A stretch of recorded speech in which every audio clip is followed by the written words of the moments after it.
Gente, o Congresso retomou ontem os trabalhos depois do recesso e entre as prioridades da Frente Parlamentar da Agropecuária estão derrubada de vetos, do presidente Lula, a lei de defensivos, a recuperação de recursos do orçamento, que também foram vetados pelo presidente, regulamentação da reforma tributária e outros temas relevantes que a nossa FPA, nossos parlamentares, estarão debruçados durante esse semestre, porque o outro semestre já é de eleição.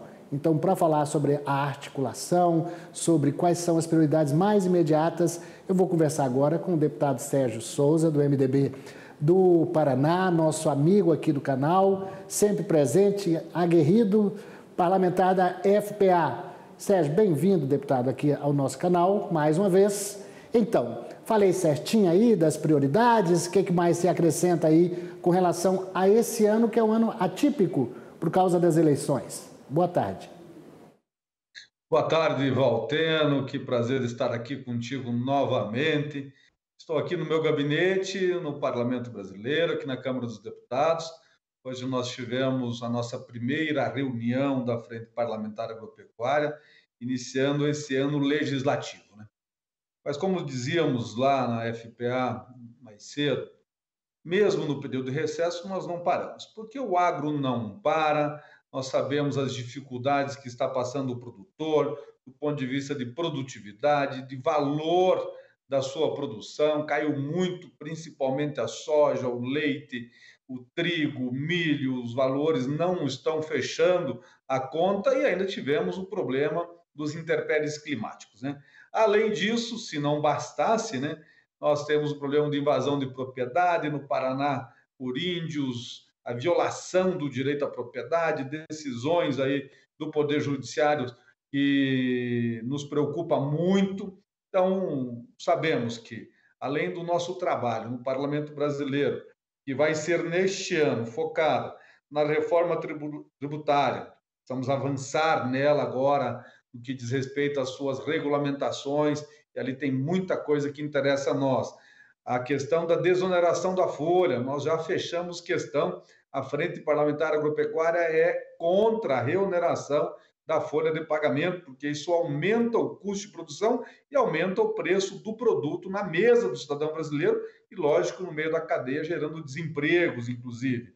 Nós temos pautas do Congresso, como os vetos esses que você falou, Valteno, dos defensivos agropecuários, tem vetos ali com relação ao autocontrole, tem vetos no que diz respeito à utilização da reserva legal e reserva de manejo, podendo ser compensada entre elas. Entre todos, ainda agora no final do ano, o governo veta também a questão do não contingenciamento dentro da LDO dos recursos para o seguro rural e também dos recursos para a Embrapa. Então, grandes desafios nós teremos no Congresso Nacional, mesmo, como você disse, sendo um ano um pouco mais curto, entre aspas, porque nós vamos agora de fevereiro até meados de julho, bem acelerados, a hora que volta do recesso em agosto, já vem eleições, agosto, setembro, período eleitoral, aí retornando mais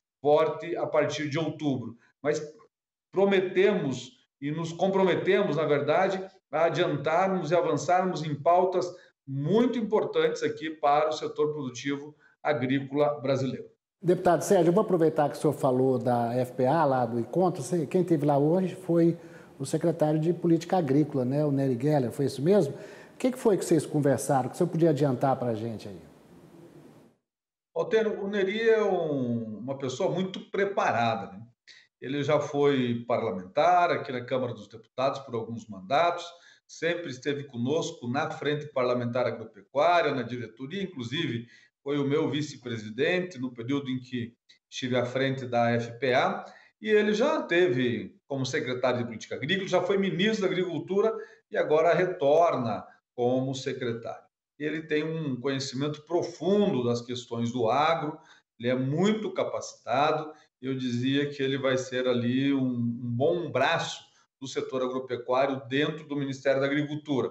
Mas nós, respeitamos, temos essa amizade toda com ele, mas não vamos poupá-los daquilo que realmente precisamos avançar no setor agropecuário. E ele pega a pasta com grandes desafios, né? Porque temos problema de crédito, temos problema de produtividade e temos problema de preço. E é a pasta dele quem cuida disso. Então, deputado, uma das reivindicações do setor, ou algumas, né, encaminhadas ao próprio ministro Fávaro pela CNA, tem a ver com essa questão da perda de grãos no Centro-Oeste. Agora há pouco eu estava vendo o ministro Fávaro falar em São Paulo, um discurso mais afinado agora, dizendo que haverá perdas, mas que o Sul pode compensar, mas a gente sabe que não é bem assim. Os números da Conab estão bem diferentes dos números dos estados, da AproSoja. Então a gente está preocupado porque quando você fica falando muito em números que não batem, acaba atrapalhando o produtor na comercialização, gera especulação de preço. O senhor sabe muito bem. Essa questão foi tratada também com o secretário? Olha, foi sim. Na verdade, os dados da Conab, eles nos deixam um pouco em dúvida, tá certo? Que é um veículo oficial, é um órgão oficial do governo, a gente tem que respeitar. Eu questionei, inclusive, não só eu, como outros parlamentares, essa questão de quando são esses dados. São de 30 dias, 60 dias atrás que eles foram coletados? Qual é a realidade de hoje? E essa fala do ministro Fávaro, que temos um excelente relacionamento com ele também, conhecemos o seu potencial enquanto ministro e enquanto parlamentar aqui no Senado Federal, sempre foi da nossa bancada ruralista nos ajudando. Mas essa fala que o Sul pode compensar não é verdade.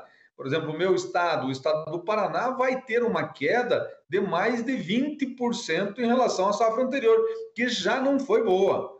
Santa Catarina, um pouco melhor, mas não tanto assim. Rio Grande do Sul, o Brasil inteiro está assistindo às catástrofes naturais que lá estão assolando, né? Lógico, pode produzir um pouco mais do que o ano passado, mas não compensa.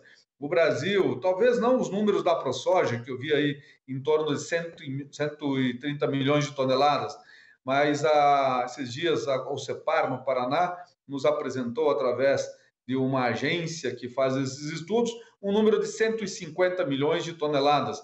Mas eu acho que vai ficar aí entre 140 a 145 milhões de toneladas pelos dados que a gente está colhendo de várias fontes. Se ficarmos em 145 milhões de toneladas, são 20 milhões a menos do que tinha a previsão de início. 20 milhões a menos é muita soja. É o que a Argentina inteira produziu ano passado. Tá certo que ela teve problemas climáticos e agora pode chegar a 40 milhões de toneladas, né? Então, é preocupante, sim, essa quebra de safra e nós não estamos entendendo o porquê o preço caiu desse tanto. O que nos resta dizer é de que há uma grande especulação, porque chegou a hora da colheita, o produtor vai ter que vender a sua produção para pagar as suas dívidas e aí o mercado abaixa a soja para nós ficarmos com menos dinheiro no bolso do produtor e esse dinheiro acaba ficando, não no Brasil, né? Porque boa parte, a maior parte da soja exportada vai ficar no bolso do estrangeiro. Deputado, a gente sabe que tem um carnaval aí pela frente, o Congresso retomará efetivamente, com força, os trabalhos a partir da outra semana, daqui uns 10 dias. Então eu pergunto, está acertado qual vai ser a primeira pauta, derrubada de vetos? O Lira está fechado direitinho com a frente parlamentar? A gente viu uma volta aí com discursos bastante acirrados. Como é que está isso aí com a frente parlamentar? Está bem afinada? Olha, assim, Valtero, você conhece bem como é que funciona o parlamento, sempre estava aqui conosco, nos corredores, nas comissões, no plenário. O governo do Lula, é um governo que é contra o agro, ele é contra o direito à propriedade.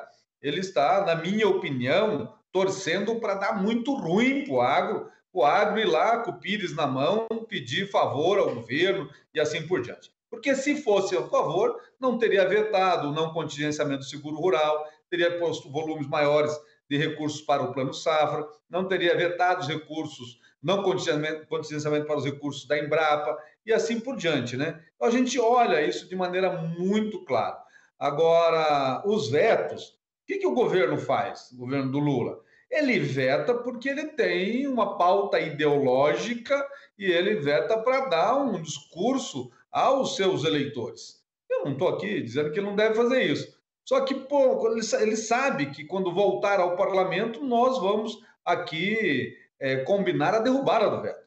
Nós temos dois projetos aqui, por exemplo, um deles relatado pelo senador Contarato, o líder do PT no Senado Federal, que é o dos defensivos, e ele vetou o relatório, o voto, o parecer do seu líder no Senado. Para quê? Para o inglês ver, né? Agora sabemos que nós vamos derrubar aqui. Não foi diferente um projeto de regularização aqui na Câmara dos Deputados, também de um deputado do PT, que ele vetou todos os acordos que nós tínhamos construído dentro desse projeto da regularização. Então é assim que funciona. O governo veta, a imprensa vai lá e mostra o veto, faz o discurso, e depois nós aqui temos que derrubar o veto, ainda temos que provar para a sociedade brasileira que isso é melhor para o setor produtivo rural e melhor para o consumidor brasileiro, porque sempre vai entregar comida mais barata e muito mais saudável no prato do cidadão brasileiro. Deputado Sérgio Souza, muito obrigado pela sua participação, boa volta aos trabalhos. Estaremos acompanhando aqui, a partir do Agro Mais, toda a pauta de interesse do nosso setor. Um abraço grande. Obrigado, Valteno. Um grande abraço a você, a todos aí do Band Mais, do Agro Tarde, que está hoje levando essa informação a todo o Brasil. Conte sempre conosco aqui no Parlamento Brasileiro.